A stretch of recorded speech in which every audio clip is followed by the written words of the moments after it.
Hello, my name is Yara Alojami. I'm a third-year PhD student at Université de Tours, and I'd like to present to you today part of my PhD project, which is the targeting of intracellular TDP-43 using SCFV'S vectorized to pegylated SPIONs. TDP-43 is a DNA-RNA binding a protein that normally shuttles between the nucleus and the cytoplasm. However, under pathological conditions, TDP-43 tends to mislocalize to the cytoplasm and aggregate.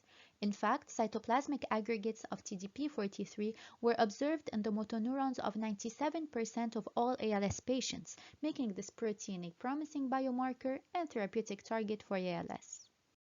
We previously identified two SCFVs, B1 and D7, that improve TDP-43 pathology. The aim of the current project is therefore to characterize the binding of these SCFVs to TDP-43 and to complex them to pegylated SPIONs for cell delivery. SPIONs are characterized by their theranostic properties, meaning that they can be used to deliver therapeutic molecules to target tissues, but can also be traced in the body for diagnostic purposes. We first assessed by ELISA the binding of the purified SCFVs to wild-type TDP-43.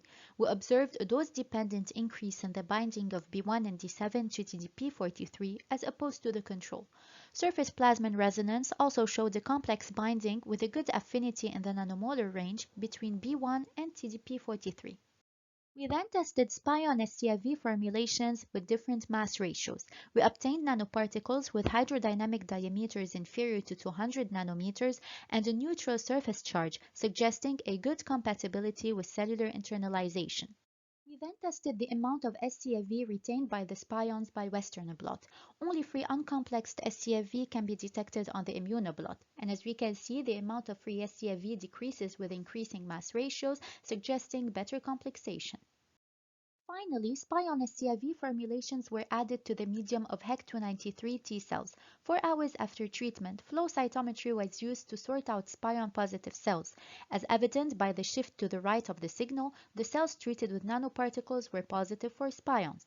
We then detected by Western blot the SCFV inside these cells, which revealed a better internalization of the SCFV complex to SPIONs compared to the SCFV alone. So to conclude, we developed the SPION SCFV nanoprobes with the appropriate size and zeta potential for cellular internalization. These nanoprobes also increase the internalization of the SCFV into cells.